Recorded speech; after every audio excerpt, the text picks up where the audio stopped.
Hi guys, Claudia Boleyn here, and I'm making this video because I'm pissed off and because I'm in a position where me being pissed off is allowed by certain people. Me being in a privileged position means that I can be vocally angry, and I'm not going to be told that me being vocally angry in response to discrimination and oppression and hatred is just as bad somehow, and that's why the community gets trouble in the first place. So I'm talking about transphobia, and I'm talking about what happened at London Pride, which is basically just the latest thing which has happened.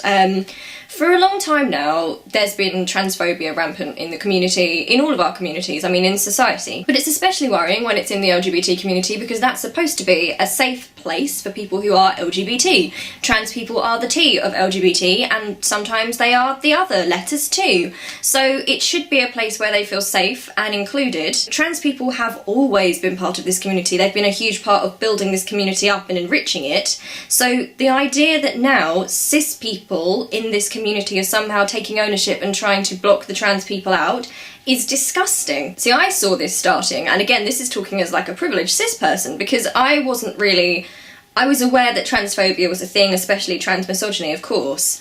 But I feel like about a year ago, I am going to name names here, I'm going to. So we had the whole Arielle Scarcella thing. She's a really big YouTuber who does LGBT content, and she started making videos about how somehow lesbians are being erased and sort of mistreated by trans women because apparently trans women are forcing lesbians to sleep with them, which is not a thing that is happening at all. Now, I actually, to my shame, I made a video about in response to this last year, and I was going through some old videos of mine the other day because my mental state is not good right now and I considered coming offline.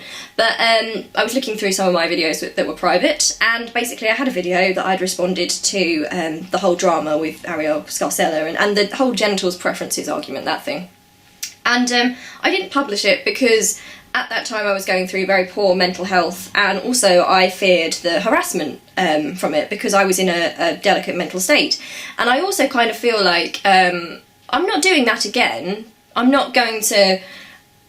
can't now afford, as a cis person, I mean how like privileged was that of me to not put that up because I was in like a bad place. Like, when there are literally trans people in our community facing this all the time, like, it's up to us who are cis in the community and who have that privilege and who can speak to speak. So I'm deeply sorry that I never published that, and I can't really publish it now. I guess I could, but it's in reference to things which happened about a year ago. That was around the time when I started noticing this in a big way, and it's not even so much the genital preferences thing. So there are certain lesbians, and I will say certain because it's not all lesbians, and also there's lots of trans lesbians, but there are certain lesbians who believe that they are only attracted to vaginas, apparently, which is okay, that's fine. Nobody's saying you can't just be attracted to genitalia. There's the argument that being lesbian means being attracted to women, though, so you don't have to be attracted to every woman out there. You know, if you're a lesbian, I'm bi myself, so I know that it's not my space, but as a bi woman who has like some experience in this community, the problem is not someone personally like not wanting to date someone with genitalia that they don't like.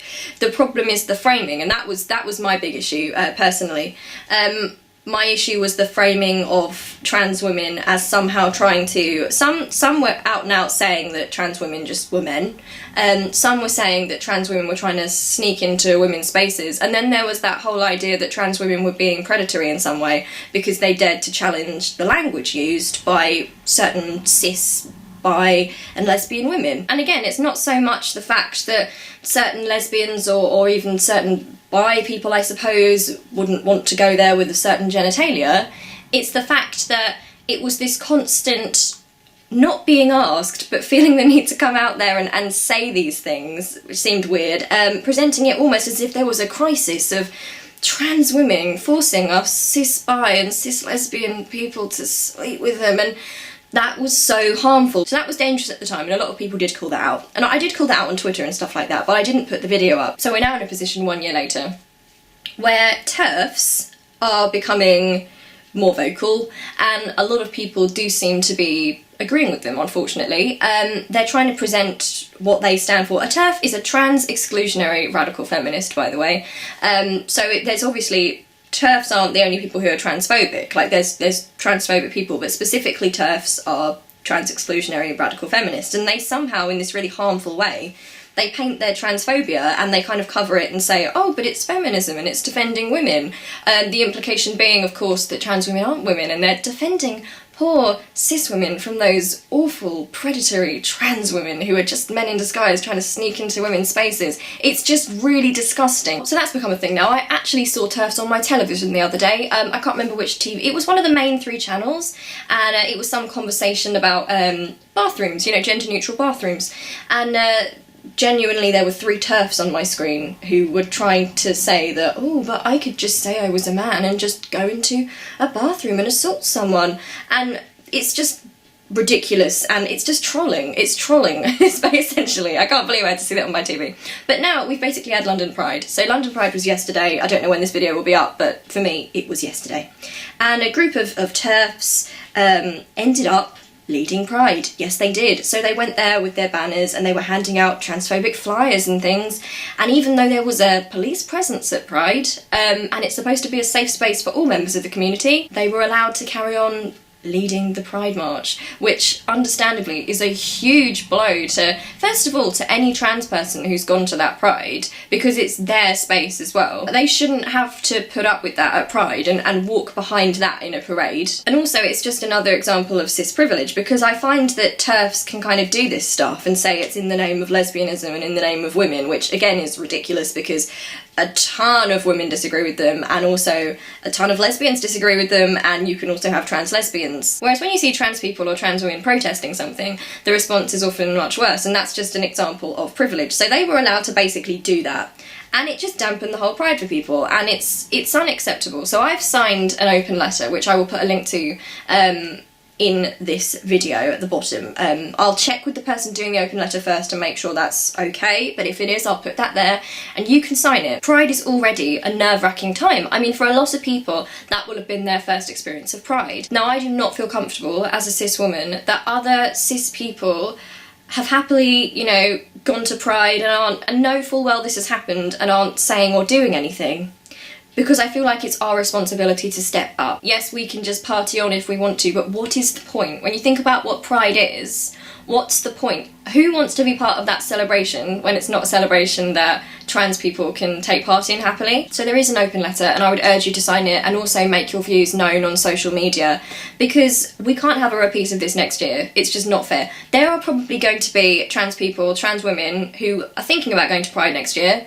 Well, I know for a fact because I've spoken to some of them, who think maybe I won't because I don't want that kind of harassment and that hostile feeling when I go to a place which is supposed to be safe for me, and that is unacceptable, and I feel like we as cis people need to speak up about that. So another thing I wanted to say, now we're going into this era of acceptable trans misogyny, is that it really is up to us to speak out. It is up to us as cis people. That's who I'm talking to, and I'm talking about myself as well. It's up to us, and I feel like we need to do more. I feel like in the past I haven't done enough, and a lot of us haven't. First of all, we owe it to the trans community because they've been such a rich part of the LGBT community from the very start, and without them we wouldn't have Pride as we know it, but also because we have privilege. And when I talk about privilege, I'm not trying to sit here and shame you or shame myself. It's not about being ashamed of being cis. It's about using that privilege to draw attention to the fact that things are not equal and to stand up for the trans community using that privilege that we have. Because right now what is happening online and in life, you can see it at Pride, what they did at Pride, you can see it online all the time,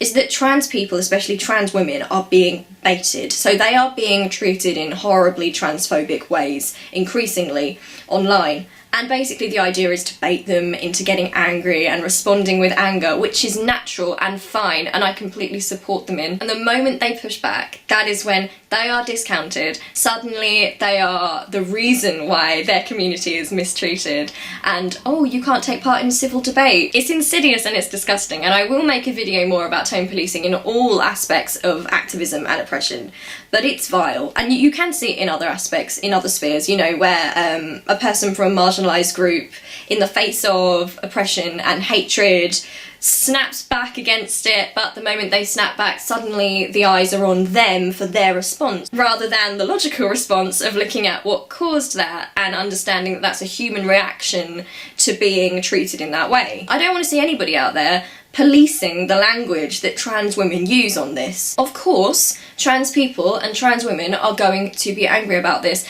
and they're even being denied that human anger and response, because every time they show it, they're being discounted and their views are suddenly invalid all of a sudden. So now we have the most disgusting situation where we've got the trans community having to tiptoe around this and be really careful of everything they say. There are things in this video that I can say here that members of the trans community can't say or would struggle to say simply because of the harassment. Like, they could say it, but they would get so much more harassment than I would get for making this. Trans people are allowed to be angry at this. We should all be angry at this. So one of my, like, pet peeves, it's beyond a pet peeve actually, because that makes it sound like just a silly thing, like, oh, when people leave the seat up. No, it's one of the most frustrating things in terms of social justice and oppression dynamics, is that idea of the person in the marginalised group, the person with the least amount of power, going up against someone with a lot of privilege and power, and when they show a very human response to invalidation or oppression or being treated in a certain way,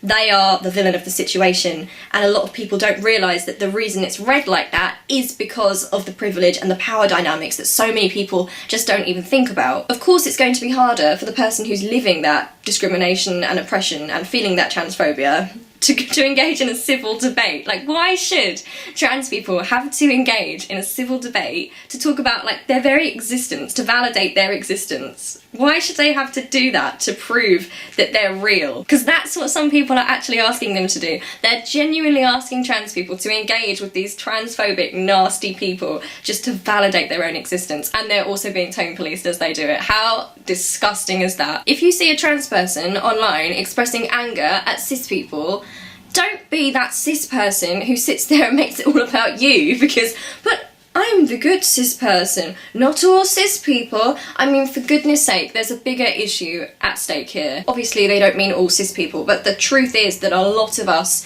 who are cis are transphobic, and I think most of us in this society, we live in a transphobic society, so even people who are well-intentioned are gonna pick up those things before we unlearn them. Obviously, that's going to be frustrating for people. We can't police how the trans community, or in other examples, how other oppressed communities deal with that. And the idea of making them, I almost feel like it's a form of abuse. It's damaging. It must be damaging to mental health. I think it definitely is, and I think we'll see this in the future.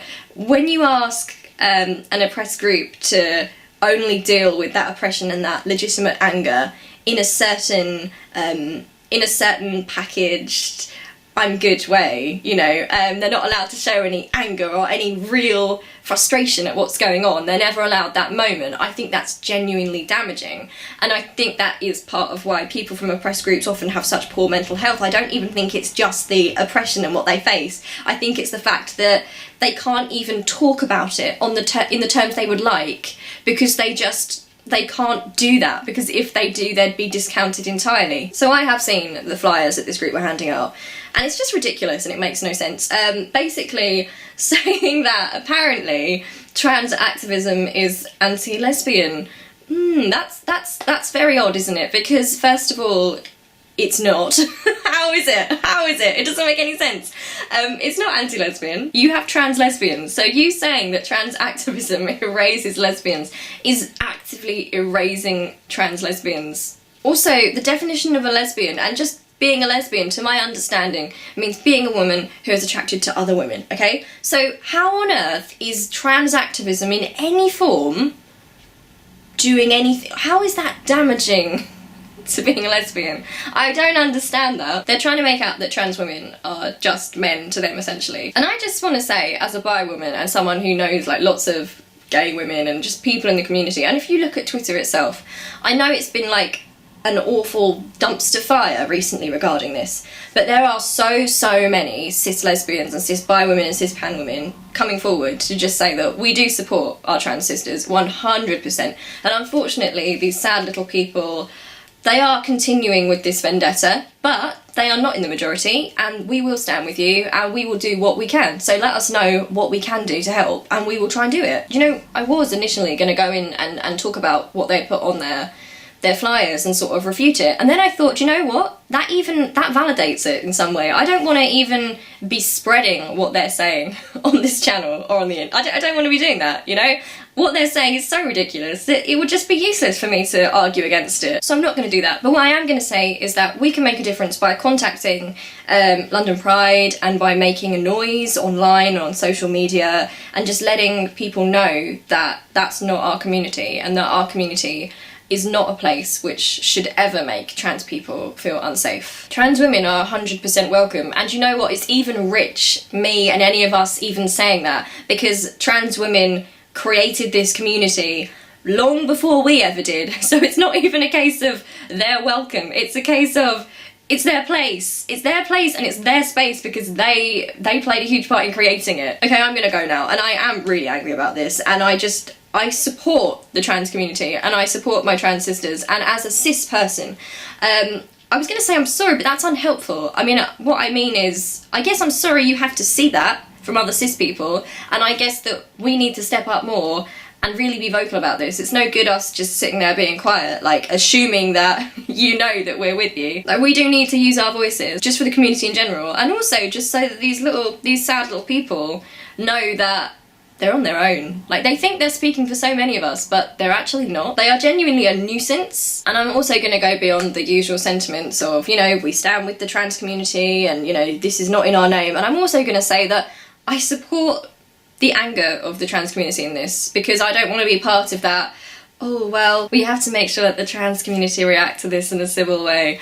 Fuck that. Fuck that. I mean, the trans community have a right to be angry. I'm not saying that every trans person is. Like, people are different, people react differently, and certain trans people are going to be angry about this. Let them be angry about this. Do not, as a cis person, use your privilege as a cis person to step in when they're expressing frustration. Let them vent. Don't be that person who goes in and demands them to know that you're not like the other cis people, because first of all, it doesn't mean all cis people, and second of all, if you're that person who then goes in, that makes you one of those cis people, so you probably did need to hear it in the first place.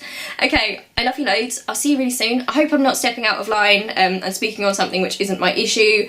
Let me know if I have handled any of this wrongly, and I will, I'll make amendments or anything like that. But, it makes me so angry that this has happened in London, and it's unacceptable. So please make some noise about this. We just need to let people know as a community that there's no place for TERFs. There's no place for TERFs. Nobody wants them here. Nobody wants anything to do with them. I mean, they're just frustrating. Nobody wants them. Okay, I love you loads, and I'll see you really soon. Bye!